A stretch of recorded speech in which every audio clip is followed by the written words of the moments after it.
વિજય બાબુભાઈ વાઘ. પહેલા તો બધાને જય દ્વારકાધીશ. સમગ્ર ગુજરાતમાં જેમ અષાઢી બીજમાં અમદાવાદ યાત્રા નીકળે છે પરમ કૃપાળુ પરમાત્મા કૃષ્ણની, એવી ને એવી યાત્રા વિશેષમાં જન્માષ્ટમીના દિવસે સંપૂર્ણ ભારત રાષ્ટ્રમાં કોઈ મોટા મોટી યાત્રા નીકળતી હોય તો રાજકોટથી નીકળે છે. તો રાજકોટની પણ પ્રજા અને નગરજનો નસીબદાર છે કે આવડી મોટી યાત્રા રાજકોટમાં મુખ્ય રાજમાર્ગ ઉપર દર્શને નીકળતી હોય. ત્યારે આપના માધ્યમથી રાજકોટની જાહેર જનતાને આ શોભાયાત્રામાં સ્વાભાવિક છે, શોભાયાત્રાના અધ્યક્ષ તરીકે વિશ્વ હિન્દુ પરિષદે અમને જવાબદારી આપી છે.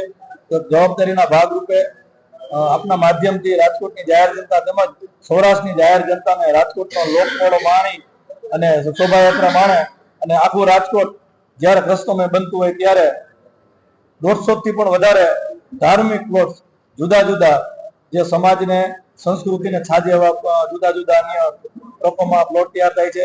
બાળકોના કાર્યક્રમો, પર્યાવરણના ઘણા બધા એમાં, પછી મેડિકલના ઘણા બધા એવા કાર્યક્રમોમાં પ્લોટમાં દર્શાવાય છે. બીજું કે રાજકોટમાં સૌરાષ્ટ્રની ધરાને છાજે જાહેર લોક ડાયરો જે હરેક વર્ષે એરિયા વાઇઝ આપણે કરીએ છીએ. તો આ વર્ષે મવડી ચોકડી ખાતે રાજભા ગઢવી અને પૂનમબેન ગોડલિયા દ્વારા એક ભવ્ય લોક ડાયરાનું આયોજન કરવામાં આવ્યું છે. તો રાજકોટની જાહેર જનતાને તારીખ 25 સાંજે 9 વાગે મવડી ચોકડી ખાતે આ જાહેર લોક ડાયરામાં ઉમટી પડવા બધાને વિનંતી. સાથે સાથે શોભાયાત્રા સવારે 9 વાગે ચાલુ થશે અને 3 વાગ્યા સુધી શોભાયાત્રા ચાલુ રહેશે. તો આપના સમય અનુસંધાને કોઈ પણ રૂટ આમાં જાહેર કરેલ છે, જે પણ રૂટે જ્યાં પણ તમને એવું લાગે ત્યાં એ સમય આપ પહોંચી જશો. યાત્રા સંપૂર્ણ ટાઈમસર છે. તો આપને જાહેર જનતાને આમાં વિનંતી આવો બધાને. જય દ્વારકાધીશ. શોભાયાત્રામાં આકર્ષણનું કેન્દ્ર મહેસાણાથી ડબલ ડેકર બસ, જે લાઈવ ડીજે કલાકારો 10 કલાકારો છે, જે લાઈવ ટેલિકાસ્ટ લાઈવ પોતે ગીત ગાય અને બધાને પ્રસ્તુતમય બનાવે છે. એવું એક લાઈવ ડીજે આગે મહેસાણાથી મંગાવવામાં આવ્યું છે. ડબલ ડેકર આખી બસ આવેલી. બીજું નાના મોટા અન્ય ફ્લોટો જે બાળકોને છાજે એવું આ વખતે વધારે અમે પ્રભુત્વમાં આપેલું છે. અધ્યક્ષસ્થાને અમદાવાદથી અમારા સ્વામીજી આવે છે, એમનું અધ્યક્ષસ્થાન છે આખા કાર્યક્રમ સવારે 8:30 વાગે. આ ભારત અધ્યક્ષસ્થાન રહેશે.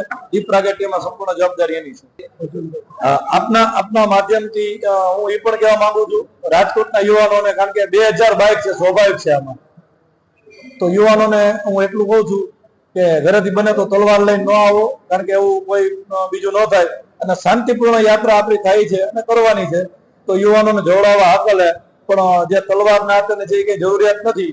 આપ આવો, બાઇક લઈ અને શોભાયાત્રામાં જોડાવો અને કૃષ્ણમય બનાવો, એવી આપના માધ્યમથી પણ વિનંતી કરું યુવાનોને.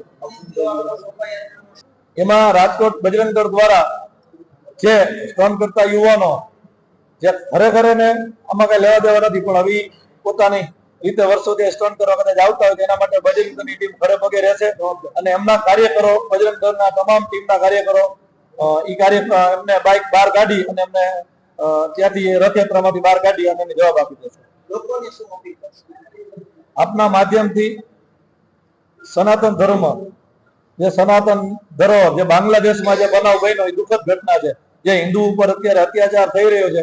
એટલે આપના માધ્યમથી આ સનાતની નાતે આવડી મોટી યાત્રા થઈ રહી છે, ત્યારે હિન્દુત્વના જે પણ સેવા કાર્યો થતા હોય અને આવી યાત્રા જતી હોય તો સ્વાભાવિક છે કે હિન્દુ ઉપર આપણે ફોકસ કરવાનું હોય. એટલે સર્વે હિન્દુ ભાઈઓને આમાં બે હાથ જોડીને આ બાબતે વિનંતી કરી કે આ શોભાયાત્રામાં ઉમટી પડવા હાકલ, કારણ કે સનાતન ધર્મનું છે એટલા માટે.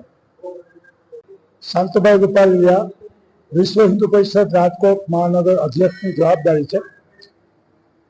વિશ્વ હિન્દુ પરિષદ છેલ્લા 38 વર્ષ ત્યાં રાજકોટના રાજમાર્ગો ઉપર જે શોભાયાત્રા અને 39મા વર્ષમાં આ વખતે અમે શોભાયાત્રા કાઢવા જઈ રહ્યા છે.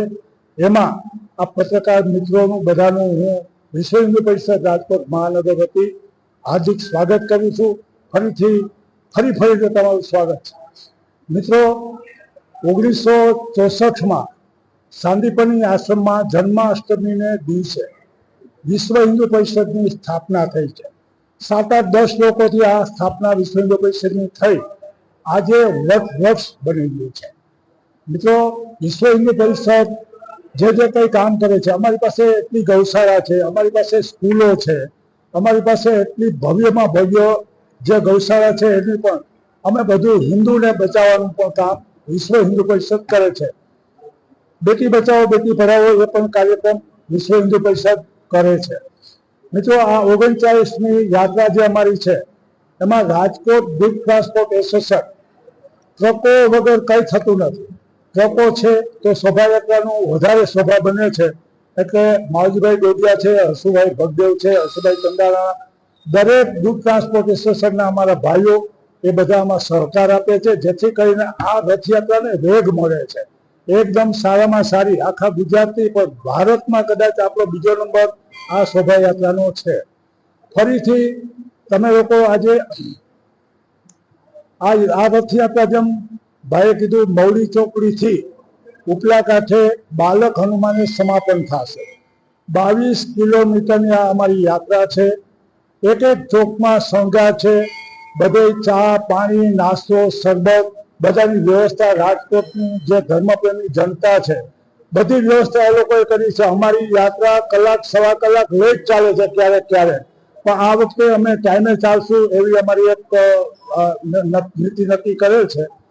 ફરીથી આ વિશ્વ હિન્દુ પરિષદ જે કંઈ કામ કરે છે, મિત્રો આજે અમે સહકાર માગીએ છીએ. હિન્દુ લોકો જોડાય વિશ્વ હિન્દુ પરિષદમાં, નવા કાર્યકર્તા જોડાય એવી અમારી આપની પાસે, અને આપની પાસે એવું કોઈ કાર્યકર્તા હોય તો જરૂરથી અમને જાણ કરો. અમે લોકો ધર્મનું કામ કરીએ છીએ, હિન્દુ ધર્મ બચાવવાનું. જય શ્રી રામ, ભારત માતા કી જય. 24 તારીખે કાનગોપીનો કાર્યક્રમ વિવોઆઈ હવેલી જિલ્લા પાર્ક પાસે સ્પીડવે પાર્ટી પ્લોટની બાજુમાં આ એક કાનગોપીનો કાર્યક્રમ છે, જેમાં કેશોદથી સ્પેશિયલ એક ટીમ આવી છે સ્પેશિયલ કાનગોપીના કાર્યક્રમ માટે. એ પણ 9 થી 12, 12:30 વાગ્યા સુધી રહેશે. 25 તારીખે અમારો એક લોક ડાયરો છે, જેમાં રાજભા ગઢવી અને અન્ય કલાકાર એ પણ અમારે મૌડી ચોકડીથી થવાનું છે. મૌડી ચોકડીમાં છે. એ પણ રાતે લગભગ 9 વાગ્યાથી સ્ટાર્ટ થશે, 1 સવા 1:30 વાગ્યા સુધી ચાલશે. એમાં પણ બધાને અમે જાહેર જનતાને, રાજકોટની જનતાને, આજુબાજુના રાજકોટ જિલ્લા સિવાયના પૂરા સૌરાષ્ટ્રના લોકોને અમે આમંત્રણ આપીએ છીએ કે એમાં જોડાઓ. રાજદીપસિંહ જાડેજા, રાજાભાઈ વાવડી, વિશ્વ હિન્દ પરિષદની રથયાત્રાના એક આયોજક અને એક નાના એવા કાર્યકર તરીકે હું મારું વાત મૂકું છું આપની વચ્ચે. આ વખતે 150 થી પણ વધારે પ્લોટ આવવાના છે આપણા રથયાત્રામાં. અને આ વખતે છોડમાં રણછોડ એક પ્રકૃતિને લગતો આપણો પ્લોટ હશે. આપણી 22 કિલોમીટરથી પણ વધારેની આપણી યાત્રા છે. સવારે 8 વાગે મવડી ચોકડીથી આપણી ધર્મસભાથી પ્રસ્થાન કરશે અને બાલક હનુમાને આ રથયાત્રા પૂરી થશે.